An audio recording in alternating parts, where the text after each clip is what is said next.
Imagine waking up one morning as a soldier of your country, only to discover that the enemy you were ordered to destroy is now the army your government expects you to join. Your uniform has not changed. Your weapon has not changed. Your training has not changed. But the meaning of everything you have been fighting for has suddenly collapsed.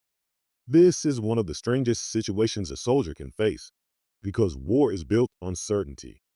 There is an enemy. There is an ally. There is a flag worth defending. And then, sometimes, politics moves faster than the battlefield. A government signs a treaty. A dictator falls. An alliance breaks apart. A revolution succeeds. Borders are redrawn. And thousands of ordinary soldiers are left standing in the middle, trying to understand whether yesterday's orders still mean anything today. History is full of moments when countries change sides, but the most revealing stories are not about presidents signing documents in distant rooms. They are about the soldiers who suddenly had to decide what loyalty meant when the definition of loyalty changed overnight. One of the clearest examples emerged during the Second World War, when Italy's position collapsed with extraordinary speed. For years, Italian soldiers had fought alongside Nazi Germany under Benito Mussolini's regime. They had been sent into campaigns across Europe and North Africa, and many had been taught to see Britain's forces and their allies as enemies. But by 1943, the military situation had become disastrous. Allied forces invaded Sicily. Mussolini was removed from power. Italy's new government began secret negotiations with the Allies. Then, in September, an armistice was announced. Suddenly, Italian soldiers were no longer fighting the same war. The country had effectively switched sides. But the announcement did not produce instant clarity. German forces immediately moved to occupy strategic positions across Italy. Italian units were disarmed. Some soldiers were captured and transported to Germany. Others resisted. Some joined the emerging Italian resistance, or the forces that fought alongside the Allies. Others remained loyal to the old fascist government in northern Italy. A single uniform could now represent completely different futures. That is the hidden complexity of military loyalty. From a distance, changing sides looks like a decision made by a nation. On the ground, it becomes thousands of individual decisions made under pressure, often without reliable information. A soldier cannot simply pause a war while waiting for political theory to catch up. He still has ammunition. He still has commanders. He still has enemies nearby. And he still has to decide what happens when two different authorities claim the right to command him. This is where the story becomes bigger than Italy, because the same problem appears whenever governments change alliances, collapse, or transform. Soldiers are trained to obey legitimate authority, but legitimacy itself can become contested. The government they served yesterday may be declared illegal tomorrow. The army they once considered hostile may suddenly become the force protecting their homeland. And the person giving the order may still wear the same uniform while representing an entirely different political reality. The most dangerous moment is not necessarily when the order arrives. It is the moment before it, when nobody knows which order will come next. Information becomes a weapon. Rumors travel through barracks. Radio broadcasts are analyzed. Officers disappear. Maps change. Former enemies move through streets that were previously defended against them. Every decision becomes a calculation of consequences. And there is another question history rarely answers cleanly. What does a soldier actually owe his country? The government? The flag? The Constitution? His commanding officer? His comrades? His family? Or simply the survival of the people living beyond the battlefield? When those obligations point in different directions, obedience stops being simple. That is why stories of armies changing sides reveal something uncomfortable about warfare. The Italian experience in 1943 exposes a brutal truth about military alliances. Governments can change direction in hours, but armies cannot. An army is a machine built for continuity. Orders move down a chain of command. Supplies follow established routes. Units know who supports them and who threatens them. Intelligence officers classify information according to yesterday's alliances. Then politics intervenes, and suddenly the machine is being asked to operate in reverse. For Italian soldiers, the armistice created precisely this nightmare. The announcement that Italy had stopped fighting the Allies did not automatically tell every unit what to do. In many locations, communications were incomplete or contradictory. German forces were already moving. Allied troops were advancing. Commanders had to interpret vague instructions while trying to protect their men from being disarmed or captured. Some units resisted German occupation.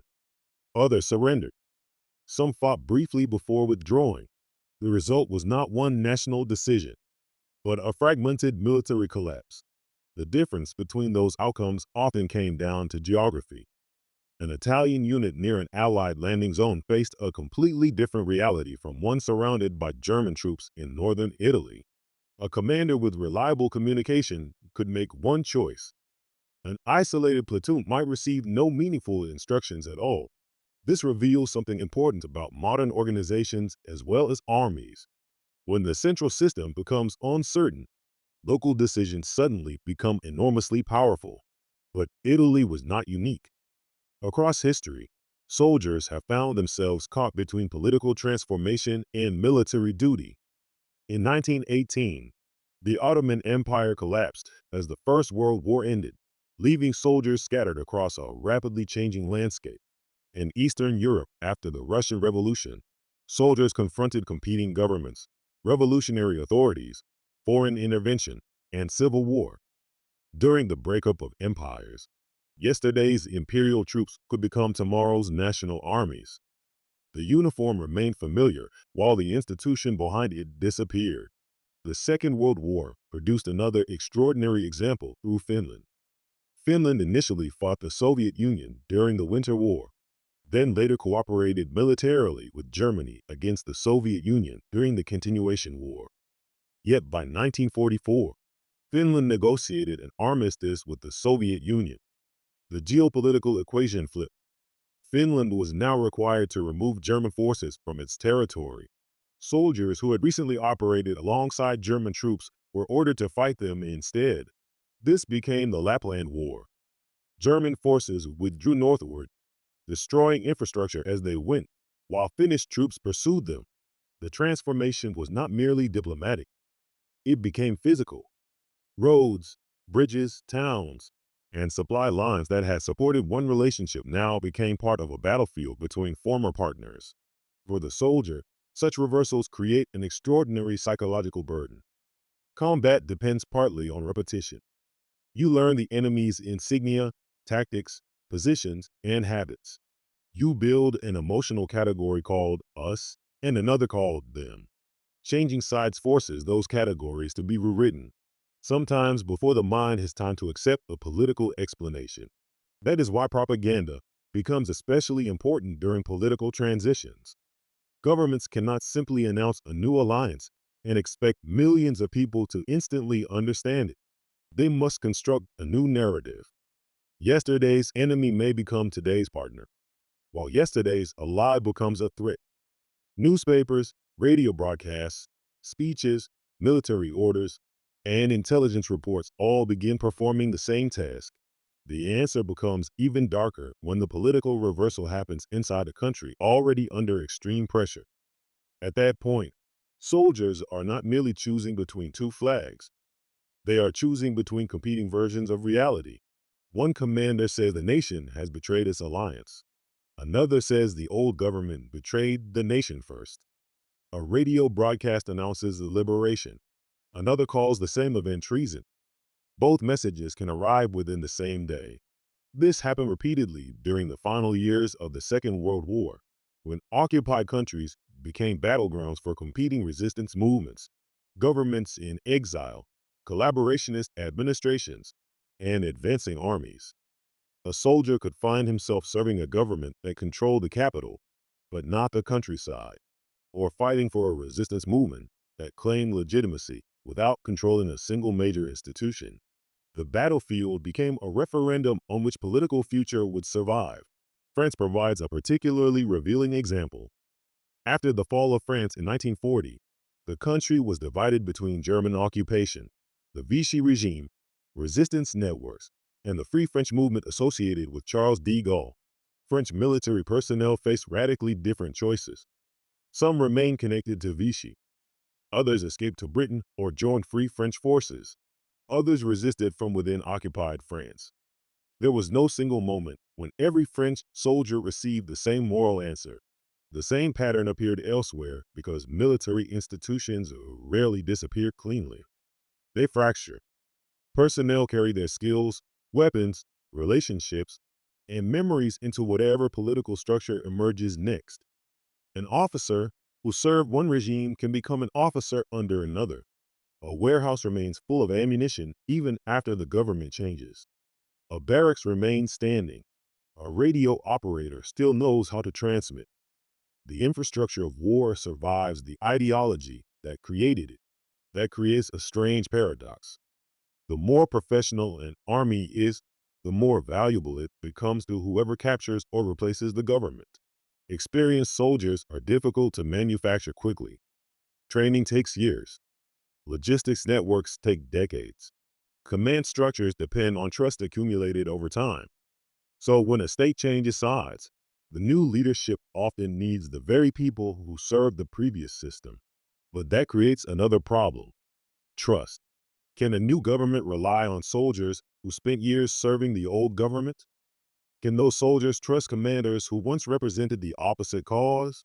And can civilians trust an army whose uniforms look identical even though its political allegiance has changed? After major political upheavals, governments often answer these questions through screening, reorganization, purges, and selective amnesties. Some officers are retained because their expertise is indispensable. Others are removed because their previous loyalty is considered dangerous. Entire units may be dissolved and rebuilt. New symbols are introduced.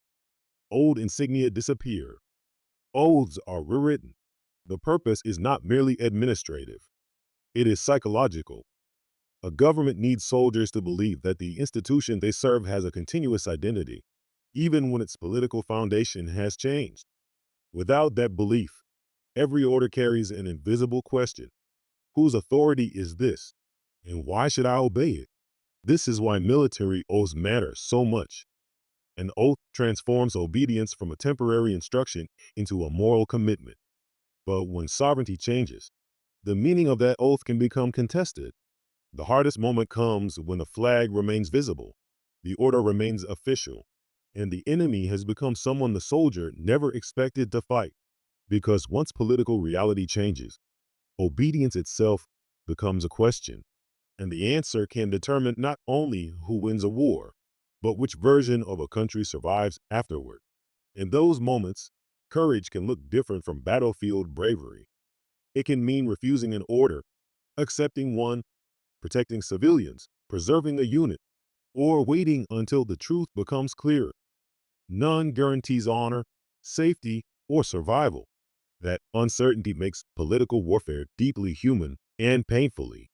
By the time a country changes sides, the danger may no longer be knowing who the enemy is. It may be knowing whether the country itself still means the same thing. But when the identity of a nation fractures, institution built around that identity is forced to answer the same question: what are we defending? The answer emerges through consequences. Soldiers receive new orders. Supply chains are redirected. Intelligence reports are rewritten.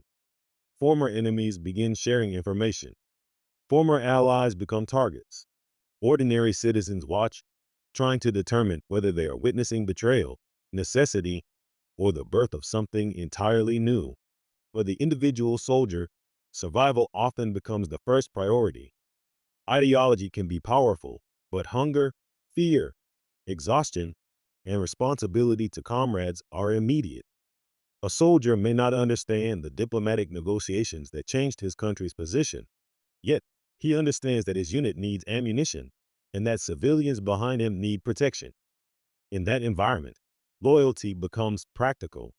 It is measured not only by what someone believes, but by whom they protect when everything familiar begins to collapse.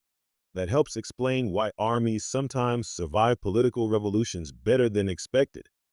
Institutions are made of people, and people carry experience across political boundaries. The same engineer who built bridges for one government may build them for another.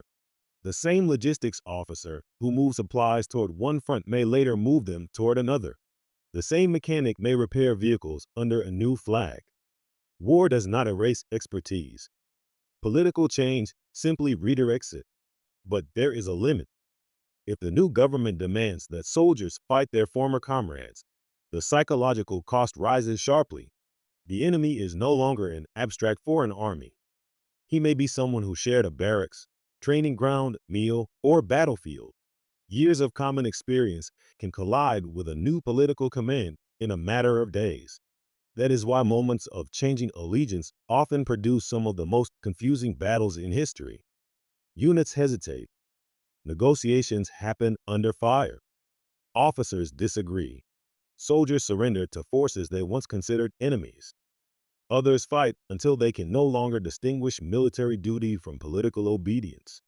The result can look chaotic from the outside, but inside the confusion are people trying to make rational decisions with incomplete information.